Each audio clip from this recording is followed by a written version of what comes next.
ឥឡូវនេះនៅខាងក្រោយខាងក្រោយវត្តស្នឹងខាងក្រោយវត្តស្នឹងនៅខេត្តបាត់ដំបងហ្នឹងនេះប្រាសាទស្នឹងខាងកើតបាទខ្ញុំទៅតែមកដល់លើកទី1ដែរទេបងប្អូននេះប្រាសាទស្នឹងខាងកើតប្រាសាទនេះធ្វើអំពីដីដុតហើយថាមុននឹងសម័យអង្គរទៀតបាទប្រាសាទស្នឹងខាងកើតនៅលើទួលបុរាណស្ថិតក្នុងវត្តស្នឹង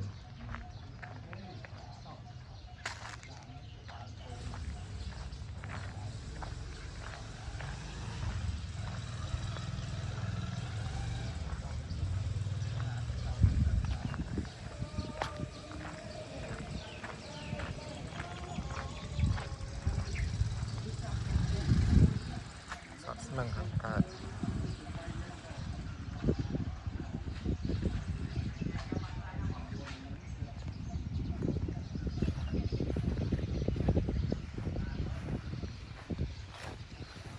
គឺអត់មានរូបចម្លាក់អីទេមានតែលក្ខណៈថ្មឥដ្ឋបុរាណថ្មដីដុតអីឥដ្ឋបុរាណគឺទួលជុំវិញប្រាសាទស្នឹងហ្នឹងហើយប្រាសាទនេះ3ម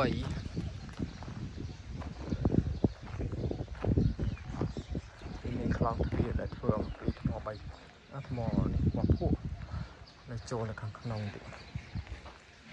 នេះខ្លោងទ្វារចូលធ្វើអំពីឥដ្ឋអូមានរូបចម្លាក់ទេខាងលើសព្រាបនេះផ្នែកខាងលើព្រាបនៅព្រាបបុកព្រាប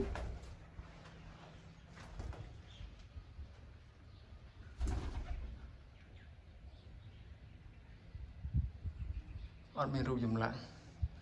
តែបើប្រាសាទកវ័ននៅសៀមរាបខាងក្នុងអញ្ចឹងមានរូបចម្លាក់ជានេះគេមានអត់គេមាននេះនេះខ្វែងខ្វែងនេះខ្វែងខ្វែងនេ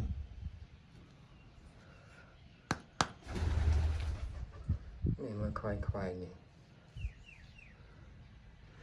តែការរៀបនេះដូចអត់ស្មើមានឥដ្ឋខ្លះលៀនចេញអញ្ចឹងណា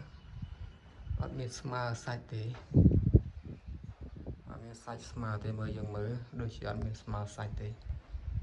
លៀនចេញផតចូលអត់ស្មើសាច់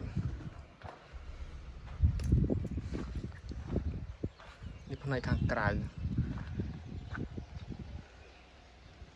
ខាងលើសព្រាបនោះព្រាប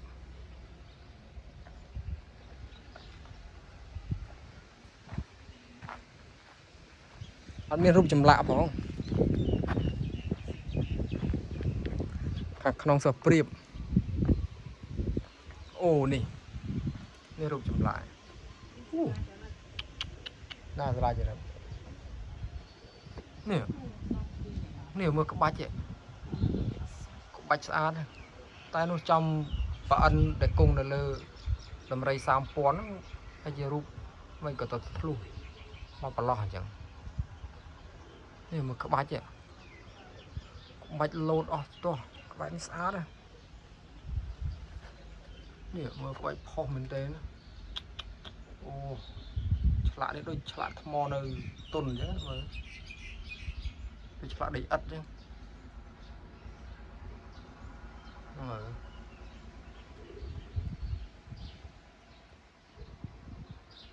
អានេះមើលទៅសពេជ្រ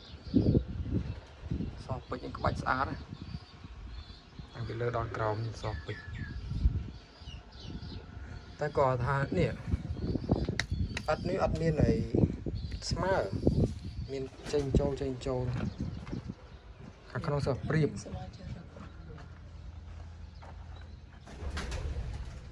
ខាងក្នុងសព្រាបនៅ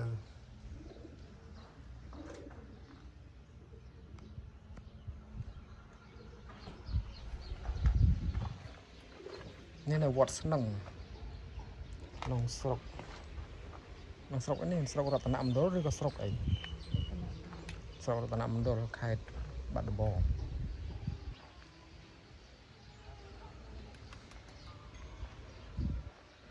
នេះតែផ្នែកប្រាសាទផ្នែកកណ្ដាលមិញមានរូបចម្លាក់ប្រាសាទពីរទៀតនៅគៀននេះអត់មានរូបចម្លាក់នេះខ្លងទ្វារចូលដែរធ្វើពីថ្មភក់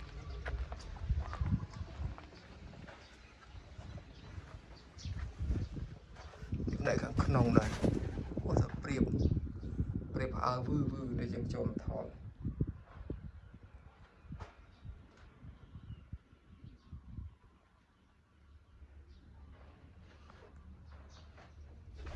អ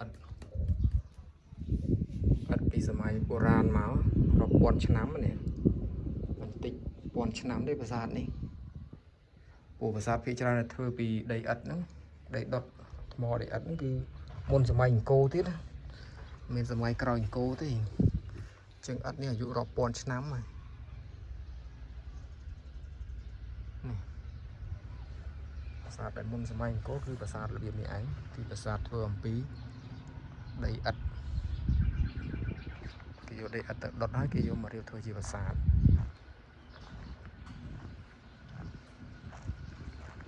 បងប្អូនជើញមកខេត្តបាត់ដំបងមកកុំភ្លេចមកទស្សនាប្រាសាទស្នឹងក្នុងវត្តស្នឹងនេះហៅវត្តស្នឹងបរិវេណវត្តស្នឹង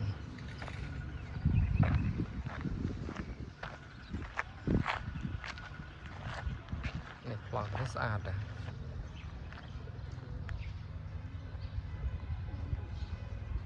ប្រាសាទស្នឹងនៅខេត្តបាត់ដំបងហើយបរិវេណសូមបញ្ជាក់ម្ដងទៀតគឺនៅក្នុងវត្តស្នឹងផ្លូវយើងទៅ